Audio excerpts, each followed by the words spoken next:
కథ ఊరంతా పండగే. రచయిత శ్రీ ఆర్సి కృష్ణస్వామిరాజు.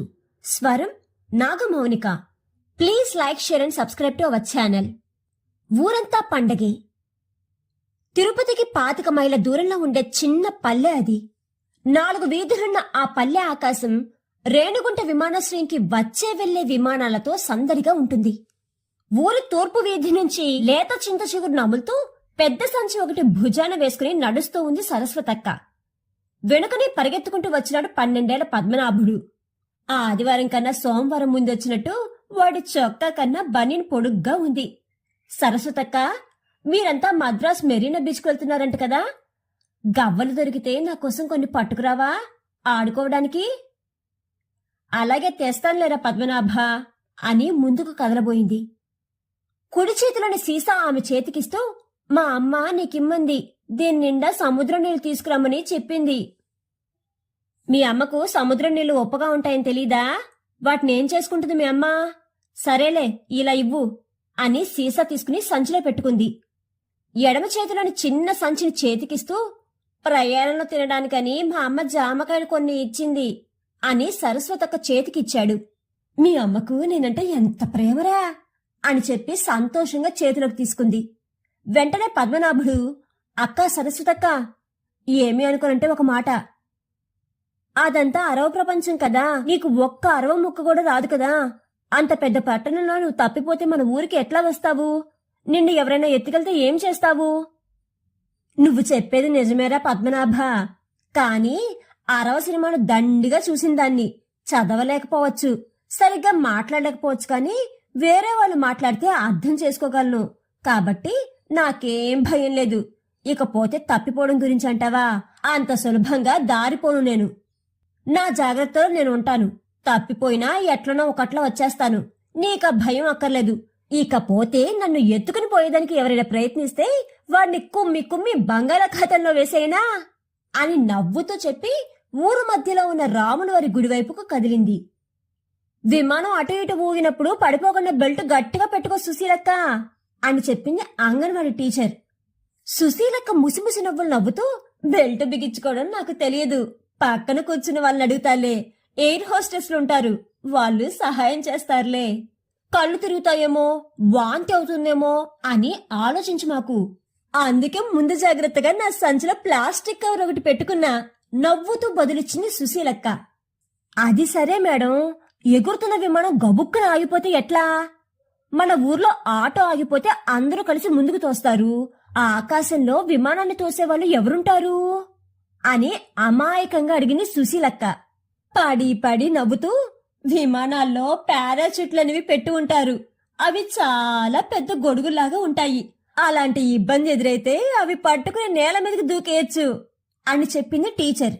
శేషాచలం కొండల వైపు తిరిగిన సుశీలక్క, నీట ముంచినా పాల ముంచినా నువ్వే కదా స్వామి, పొరపాటుగా పైనుంచి పడితే మా పొలాల్లోనే పడేట్టు చేయి స్వామి అని కోరింది. ఎంతో అభిమానంగా టీచర్ సుశీలక్క దగ్గరికి వచ్చి, మా తోటలోని కనకాంబరాలు అంటూ మూరపూలు చేతికి ఇచ్చింది. నువ్వే పెట్టు అని తల తిప్పింది సుశీలక్క. తలలో కనకాంబరాలు తురుముతూ, సుశీలక్క, పొరపాటుగా నువ్వు మన ఊర్లో పుట్టినావు కాని పెద్ద పట్టణంలో పుట్టి ఉంటే సినిమా వాళ్ళు ఎగరేసుకుపోయి ఉంటారు అని పొగిడింది.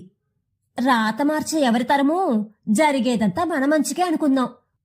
గుడ్డిలో మెల్ల అన్నట్లు లేక లేక వచ్చింది విమానంలో కాలు పెట్టే అవకాశం నాకు అంటూ సంచి ఎత్తుకోబోయింది.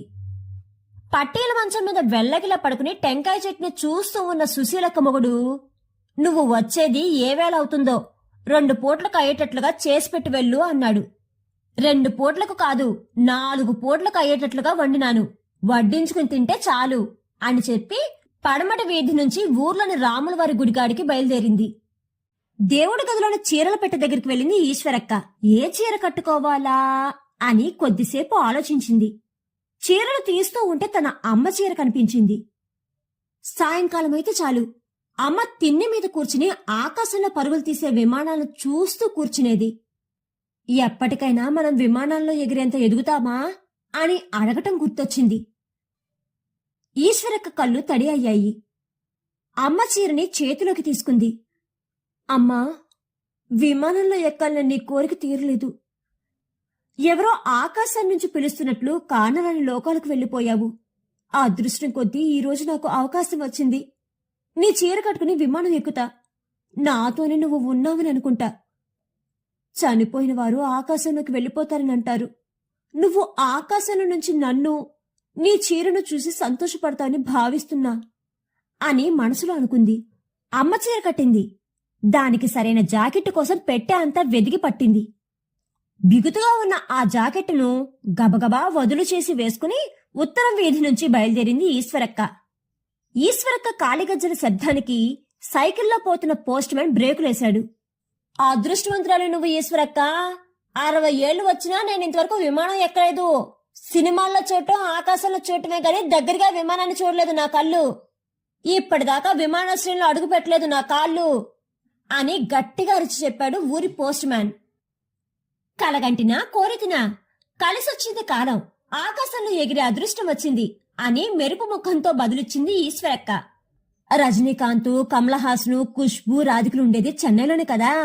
వాళ్ళెవరైనా కనబడితే పలకరించు. వాళ్ళు తెలుగు సినిమాలు తీస్తారు కదా. వాళ్ళకి తెలుగు మాట్లాడడం వచ్చో రాదో, మాట్లాడితే తెలిసిపోతుంది అన్నాడు. పక్కపక్క నవ్వింది ఈశ్వరక్క. విమానంలో ఏసీ ఎక్కువగా వేస్తే చలిగా ఉంటుందేమో. సంచిలో శాలువా పెడుతున్నా, సీట్లో కూర్చోగానే కప్పుకో అంటూ విజయక్క కూతురు సంచి సర్దింది. ఎందుకైనా మంచిది, విక్స్ డబ్బా కూడా పెట్టు అని చెప్పి దాన్ని కూడా పెట్టించుకుంది సంచిలో. ఉచితంగా దొరుకుతాయని విమానంలో ఐస్ నీళ్లు తాగబాక, పడిసం పట్టుకుంటే 10 రోజులకు గాని తగ్గదు అని సలహా ఇచ్చింది కూతురు. నా కళ్ళ ముందు పుట్టి పెరిగిన దానవు నాకే ఉచిత సలహాలు ఇస్తావా నిలదీసింది కూతురిని విజయక్క. చిన్న అయితే ఏమి, పెద్ద అయితే ఏమి, మంచి మాటలు ఎవరు చెప్పినా వినాలి. ఇంతలో విజయక్క చిన్న మనవడు చెంగు చెంగుమని ఎగురుకుంటూ వచ్చి, మీరు విమానంలో ముఖం కడుక్కుంటే ఆ నీళ్లు ఏమవుతాయి? మబ్బుల్ని మీరు తాకగలరా అని ముద్దు ముద్దు ప్రశ్నలు వేశాడు.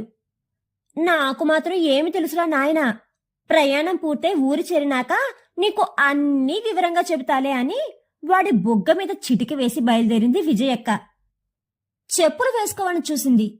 2 పిన్నీసులు పెట్టి వాడుతున్న చెప్పులు చూసి, వీటిని వేసుకుని ఎలాగబ్బా విమానం ఎక్కేది అని ఆలోచనలో పడింది. పరిస్థితి అర్థం చేసుకున్న కూతురు, అమ్మా నా చెప్పులు వేసుకుని వెళ్ళవే అని తన చెప్పుల్ని ముందుకు తోసింది. చెప్పులేసుకుని 2 అడుగులు ముందుకు వేసి, చెప్పులేసుకుని 2 అడుగులు ముందుకేసి మళ్ళీ వెనక్కి, పక్కనున్న వాళ్ళు ఏమైనా తినే పదార్థం ఇస్తే తీసుకుని తినచ్చా అని కూతుర్ని అడిగింది. ఇప్పుడే కదా పిల్లకాకేమి తెలుసు అన్నట్లుగా మాట్లాడినావు. నిష్ఠూరిపోయింది కూతురు. ఏదో బుద్ధి వక్రించి అన్నానులేవే, 10 దాకా చదివిన దానివి, నువ్వు చెప్పకపోతే ఇంకెవరు చెబుతారు నాకు బుజ్జగింపుగా అడిగింది. అలారా దారికి, ఎయిర్ హోస్టెస్ ఏదిస్తే అది తిను, తాగు, పరిచయం లేని ఇంకెవరైనా ఇస్తే తీసుకోవద్దు అని గట్టిగా చెప్పింది. నా బిడ్డ బంగారం, నా బిడ్డకి అన్నీ తెలుసు అంటూ తన చేతి వెళ్ళు ఫలక్ ఫలకమని విరుచుకుంది. పక్కింటి పిన్ని ఇచ్చిన గడియారాన్ని ఎడవ చేతికి కట్టి నిమిషానికి గడియారం చూస్తూ దక్షిణం వీధి నుంచి అడుగులేసింది విజయక్క. సరస్వతక్క, ఈశ్వరక్క, సుశీలక్క, విజయక్క నలుగురు రాములవారి గుడిగాడికి చేరినారు. ఊర్లో ఆడోళ్లంతా గుంపు చేరినారు. మన పంచాయతీలో మొదటిగా విమానం ఎక్కే ఆడోళ్లు మీరే కదా అంటూ నలుగురికి షేక్ హ్యాండ్లు ఇచ్చినారు. గుడి ముందర కానుగ చెట్టు కింద అప్పటికే నిలబడి ఉన్నాడు 10 ఎకరాల ఆసామి విశ్వనాథం తన భార్యతో పాటు. గంజి పెట్టిన తెల్ల పంచ, తెల్ల చొక్కా వేసి ఉన్నాడు అతడు. పట్టు చీర కట్టి ఉంది ఆమె. అందరూ వచ్చేసినట్లేనా అని అడిగాడు. వచ్చేశాం అన్నట్లుగా నలుగురు చేతులెత్తినారు.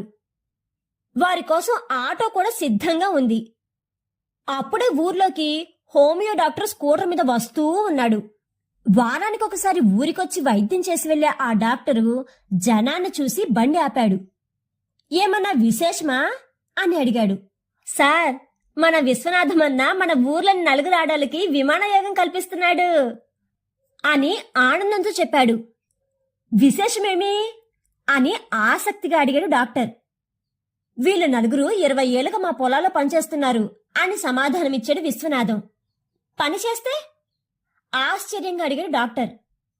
పక్కనే ఉన్న విశ్వనాథం భార్య, ఆకాశంలో విమానం ఎగురుతున్న ప్రతిసారి వీళ్ళు పని మానేసి ఆకాశం వైపు చూస్తూ ఉంటారు. విమానం ఎక్కాలనుందా అని వాళ్ళని ఓసారి అడిగాను. అంత అదృష్టం మాకెక్కడిది అని బదులిచ్చారు. మామిడి తోటలో ఫలితం బాగా వచ్చిన సంవత్సరం వీళ్ళని విమానంలో చెన్నై తీసుకెళ్లి మెరీనా బీచ్ లాంటివి చూపిద్దామని ఆ రోజే అనుకున్నా అని చెప్పింది. పొలం పనికి వచ్చే కూలీలుగాని చూసేవాళ్ళున్నారు. ఇలా కూలీలను మంచిగా చూసుకునే రైతులు ఉంటారా అని ఆశ్చర్యంగా ఆ అని నోరు తెరిచాడు డాక్టర్. అందరూ ఆటోలో కూర్చున్నారు. ఊర్లోని ఆడోళ్లంతా టాటాలు చెప్పినారు. రేణిగుంట విమానాశ్రయం వైపు ఆటో వెళ్తోంది. రింగు రింగులుగా ఆటో పొగ గాలిలో కలుస్తోంది. ఆర్సి కృష్ణస్వామిరాజు గారు రచించిన ఊరంతా పండుగే అనే ఈ కథ కనుక మీకు నచ్చినట్లయితే please like, share and subscribe to our channel.